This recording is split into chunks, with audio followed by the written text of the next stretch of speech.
पहली गाड़ी खरीदना किसी की भी लाइफ के लिए बहुत ही बड़ा इवेंट होता है। और इस बार ये इवेंट बहुत सारे लोगों के साथ होने वाला है क्योंकि फेस्टिव सीजन अब आ चुका है। अब हम क्या सोचते हैं यार, पहली बार गाड़ी लेने के लिए गए हैं और वहां पर गाड़ी के पैसे दिए, इंश्योरेंस के पैसे दिए, आरटीओ के पैसे दिए और वापस आ गए। लेकिन बहुत सारे लोग, जितने भी लोग पहली बार गाड़ी खरीद रहे हैं ना, उनको बहुत सारी नई चीजों का पता लगता है, नई टर्म्स का पता लगता है। अब देखिए, जैसे हम मोबाइल फोन खरीदने के लिए जाते हैं, हमें पता है हम फोन लेने के लिए गए हैं, उसके साथ अगर हमें नहीं पता होता है तो बहुत सारी कंपनीज बोलती हैं अब आपको चार्जर भी लेना पड़ेगा। हम चार्जर ले लेते हैं, फिर दुकानदार क्या बोलता है, अब इस पे ना एक बढ़िया सा कवर चढ़वा लीजिए, कहीं कल को टूट ना जाए। साथ में एक स्क्रीन प्रोटेक्टर भी लगवा लीजिए। अब उस स्क्रीन प्रोटेक्टर में भी हमें तीन चार तरीके के, 5D 6D 7D, बहुत सारी अलग अलग चीजें आ जाती हैं। तो उसी तरीके से जब हम गाड़ी खरीदने के लिए जाते हैं ना, वहां जाने के बाद हमें नई टर्म्स का पता लगता है, यार ये डीलरशिप क्या क्या रही है, आपके इंश्योरेंस में ये चीज एड ऑन करा लीजिए, ये चीज एड ऑन मत कराइए, आप एक्सटेंडेड वारंटी करा लीजिए, आप ऐसे मत कीजिए, आप एक कोटिंग करा लीजिए। तो बहुत सारे टर्म्स का पहली बार पता लगता है। एक न्यू बायर वहां पर उलझ जाता है, क्योंकि जो अपनी चीज को बेचेगा वो तो उसको बढ़िया ही बताएगा और ये कहेगा कि आपकी गाड़ी इतनी अच्छी रहेगी, इतना ये रहेगा। गाड़ी हमारे दिल के नजदीक होती है तो हम उस पर कुछ और हजारों पैसे खर्च कर देते हैं, जबकि वो हमारे यूज की नहीं होती, लेकिन काफी सारे लोगों के यूज की होती भी है। तो आज हम उसी चीज पर बात करेंगे, कौन सी नई टर्म्स आपको शोरूम में जब आप गाड़ी लेने के लिए जाएंगे वहां पर सुनने को मिल सकती हैं, किसको वो चीज लेनी चाहिए, क्या वो काम आती है और किसको वो छोड़ देनी चाहिए। तो हेलो, मेरा नाम है अमित और आप देख रहे हैं डेली ऑटो लाइफ। सबसे पहले सबसे बड़ी बात जो आपको बोला जाएगा, बहुत बार ये बोल दिया जाता है कि आपको लेना ही पड़ेगा या फिर आप ले लीजिए, काफी बढ़िया चीज है, वो आपकी गाड़ी की एक्सटेंडेड वारंटी। मान लेते हैं आपकी गाड़ी 3 साल और 1 लाख किलोमीटर जो भी पहले हो जाए उस वारंटी के साथ आती है। कंपनी की तरफ से आपको बोला जाएगा आप इसको एक्सटेंड करा लीजिए 15-20 हजार रुपए देकर, तो ये वारंटी आपके 5 साल या 1.5 लाख किलोमीटर, कुछ भी नंबर्स, मतलब जो आपकी अभी वारंटी मिलेगी उसके साथ ही ये जो है आपको इतनी ज्यादा एक्सटेंड हो जाएगी। तो आप पूछेंगे वारंटी में क्या होता है? सर, आपकी गाड़ी की वारंटी है, 3 साल की वारंटी आपकी होने लग रही है जो गाड़ी के साथ स्टैंडर्ड आती है, और 10-15-20 हजार रुपए देंगे और 2 साल, मतलब अगले 5 साल आपको कोई टेंशन नहीं, आपकी गाड़ी में कुछ भी हो जाएगा, बहुत बढ़िया है। और 15-20 हजार रुपए और 2 साल के लिए इतने ज्यादा हमें नहीं लगते हैं, तो हमें क्या लगता है, ये चीज ले लेनी चाहिए और हम जो है एक्सटेंडेड वारंटी ले लेते हैं। लेकिन ये वारंटी आप थोड़ा बाद में भी ले सकते हैं। मान लेते हैं नई गाड़ी के साथ 3 साल की वारंटी जो आपको आ रही है, तो 3 साल के अंदर अंदर ना आप कभी भी ये वारंटी ले सकते हैं, जरूरी नहीं है आपको उसी टाइम पर लेना। और 3 साल के दौरान कभी भी लेंगे ना तो उसमें प्राइस जो है थोड़ा बहुत ही बढ़ता है। मान लेते हैं 20 हजार रुपए की अभी मिल रही है, हो सकता है तब आपको 22 हजार रुपए की मिले। तो जरूरी नहीं है अभी के अभी पैसा देना, लोन में वो पैसा जुड़ेगा, आप उसके ऊपर इंटरेस्ट दे रहे हैं, बहुत सारी चीजें, या हो सकता है आप शॉर्ट ऑन कैश है, कुछ भी है, तो आप इसको बाद में भी ले सकते हैं। दूसरा, वो लोग भी इसको ना लें जिनको गाड़ी लेनी है और उसके बाद सर्विस जो है शोरूम में नहीं करानी है, मतलब सर्विस सेंटर पर, कंपनी के सर्विस सेंटर पर नहीं करानी है। बहुत सारे लोग ऐसे होते हैं, यार मैं तो बाहर कराऊंगा, कंपनी में जो है सर्विस महंगी होती है, या मेरा दोस्त है, या ये है, कुछ भी है, XYZ है। अगर आपको सर्विस कंपनी में नहीं करानी है तो एक्सटेंडेड वारंटी मत लेना। अगर आप कंपनी में सर्विस नहीं कराएंगे रेगुलरली, आपकी गाड़ी में कोई दिक्कत हो जाती है, कोई मेजर प्रॉब्लम हो जाती है, आप वहां पर वारंटी क्लेम के लिए जाएंगे, तो उस केस में कंपनी आपको मना कर सकती है कि आपकी नेग्लिजेंस की वजह से, आपने सर्विस टाइम पर नहीं कराई है, हमारे पास नहीं कराई है, बाहर से गाड़ी छिड़वाई है, उसकी वजह से आपकी गाड़ी की कोई वारंटी नहीं मिलेगी। तो एक्सटेंडेड वारंटी आपकी किसी काम की नहीं रहेगी। फिर दूसरा, इंश्योरेंस के टाइम पर ना आपको कुछ चीजें नहीं पता लगेंगी। हम क्या सोचते हैं, इंश्योरेंस हो जाएगा, उसमें सिर्फ जीरो डेप्थ जो है हमने कवर कर लिया, हमारी गाड़ी पूरी तरीके से प्रोटेक्ट है, लेकिन वो पूरे तरीके से प्रोटेक्ट नहीं होती है। एक होता है इंजन प्रोटेक्शन कवर, वो आपको बोला जाएगा आप ये ले लीजिए, अगर गाड़ी में पानी चला गया, इंजन में पानी चला गया, तो आपको नॉर्मल इंश्योरेंस में ये मतलब आपको क्लेम नहीं कर सकते हैं।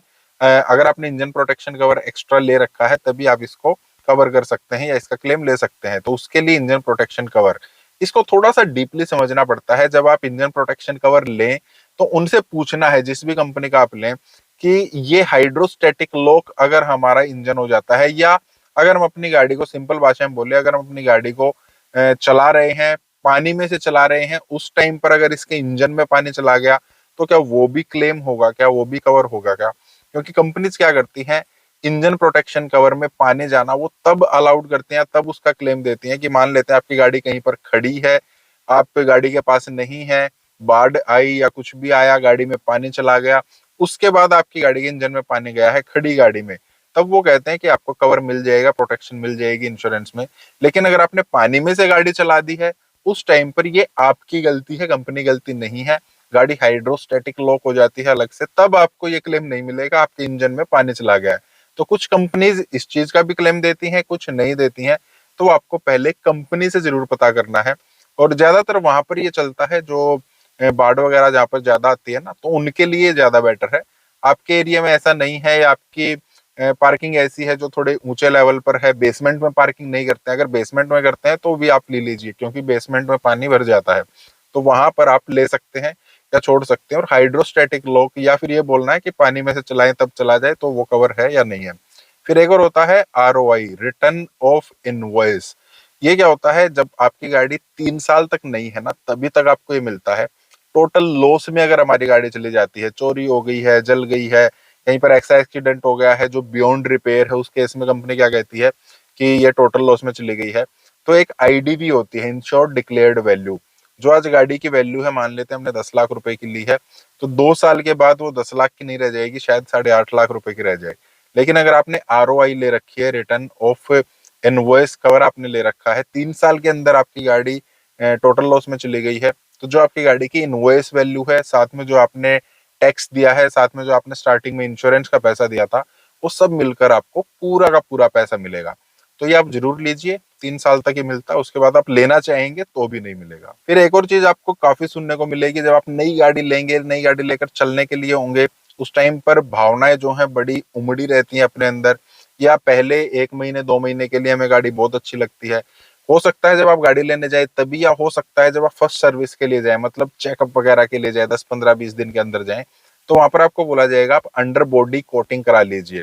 गाड़ी में नीचे जो है गाड़ी चलेगी, पानी वानी लगेगा, उसमें रस्टिंग वगैरह ना आ जाए, तो उसके लिए हम एक कोटिंग करते हैं, 5 7 10 हजार कुछ भी बोल दिया जाएगा, 2 2.5 हजार रुपये भी बोल देते हैं। तो होता कुछ नहीं, वो एक ब्लैक पेंट जो होता है, रबड़ सील उसको बोलते हैं, वो उस पर मारते हैं, तो वो बोलेंगे आप ये करा लीजिए, आपकी जो बॉडी है नीचे से वो प्रोटेक्ट रहेगी। तो एटलीस्ट 2 साल तक तो आपकी इसकी जरूरत है नहीं, या जितनी वारंटी कंपनी आपको पेंट की दे रही है, एक बार आप पूछ लेना पेंट की प्रोटेक्शन कितनी है मेरी गाड़ी की, तो उतने टाइम तक तो आपको लेने की जरूरत है ही नहीं। क्योंकि अगर उस दौरान आपकी गाड़ी में कहीं पर भी रस्टिंग वगैरह आ जाती है, तो आपको क्लेम देंगे, वारंटी के अंदर आपको वारंटी क्लेम मिलेगा। हाँ, उसके बाद आप उसको करा सकते हैं। और वैसे भी वो इतनी ज्यादा नहीं चलती है, आपको फ्रीक्वेंट हर 5 6 महीने में एक बार उसको टचअप कराना है। तो नई गाड़ी में कराने की जरूरत नहीं है, नई गाड़ियां बहुत बढ़िया तरीके से बनकर आती है, तो उनमें इतनी जल्दी रस्टिंग नहीं आती है। और अगर आ रही है तो फिर पूरी गाड़ी में आ जाएगी, नीचे आप बचाकर कुछ नहीं कर पाएंगे। फिर कुछ लोग CNG अपनी गाड़ी में लगवाना चाहते हैं, उनकी प्लानिंग ये रहती है, यार अगर कंपनी फिटेड लूंगा तो वो महंगी लगती है, 1 लाख रुपए महंगी आती है, अगर मैं बाहर से लगवाऊंगा तो 50 1 हजार रुपए में लग जाएगी, वो मेरे को सस्ती पड़ेगी। या हो सकता है आपने गाड़ी ली है, गाड़ी लेने के 2 3 4 महीने बाद, 1 साल के बाद आपका प्लान है कि मैं उसके बाद CNG लगवाऊंगा, अभी नहीं लगवा रहा हूँ, किसी भी वजह से हम आफ्टर मार्केट अगर CNG लगवाना चाहते हैं, तो उस केस में आपको एक्सटेंडेड वारंटी नहीं लेनी है। क्योंकि जब आप CNG बाहर से लगवा लेते हैं ना, तो आपकी गाड़ी की नॉर्मल वारंटी जो है वो भी एक किस्म से खत्म हो जाती है, अगर कोई मेजर दिक्कत आ जाती है। तो जब नॉर्मल वारंटी खत्म हो गई है, तो एक्सटेंडेड वारंटी का भी कोई फायदा नहीं है। तो आपकी प्लानिंग है अगर CNG लगवाने की, तो एक्सटेंडेड वारंटी मत लेना। फिर एक और चीज हम कराने की सोचते हैं, वो है PPF। नई गाड़ी लेंगे, PPF कराएंगे, पेंट बढ़िया रहेगा, कहीं स्क्रैचेज नहीं लगेंगे। तो ये मैं तो रिकमेंड करता हूँ उन लोगों के लिए जिनकी गाड़ी का कलर डार्क है। डार्क कलर की जो गाड़ी लेते हैं, उसको मेंटेन करना थोड़ा मुश्किल होता है, वो डल थोड़ा ज्यादा जल्दी दिखना शुरू हो जाता है, हल्का सा स्क्रैच लगता है उस कवर कलर पर तो वो जल्दी विजिबल होता है। तो उनके लिए PPF थोड़ा ठीक है। या फिर उनके लिए भी थोड़ा ठीक है जो गाड़ी की ज्यादा केयर नहीं करते हैं, पेंट वेंट पर कपड़ा वगैरह जो है या उसकी धुलाई थोड़ी कम होती है। अगर आप व्हाइट गाड़ी ले रहे हैं, लाइट कलर की गाड़ी ले रहे हैं, तो PPF का मुझे इतना बेनिफिट एज सच कुछ दिखता नहीं है। तो आपकी नॉर्मल गाड़ी भी ऐसी दिखेगी, PPF के बाद भी ऐसी दिखेगी। स्क्रैचेज व्हाइट कलर पर बहुत कम दिखते हैं, लग भी जाते हैं तो छोटी मोटी चीजें नहीं दिखती हैं। तो PPF भी आप कलर के हिसाब से जो है वो एडजस्ट कर सकते हैं। तो ये कुछ चीजें थी जो आपको थोड़ा ध्यान रखना है। कुछ और टर्म्स जो अगर आपके माइंड में आ रही है कि हमें ये भी, इसमें भी कुछ कंफ्यूजन है, वो आप कमेंट कर सकते हैं। बाकी इस टाइप के वीडियोस के लिए आप लाइक करना, चैनल को सब्सक्राइब करना। मिलते हैं next time. Thank you, bye.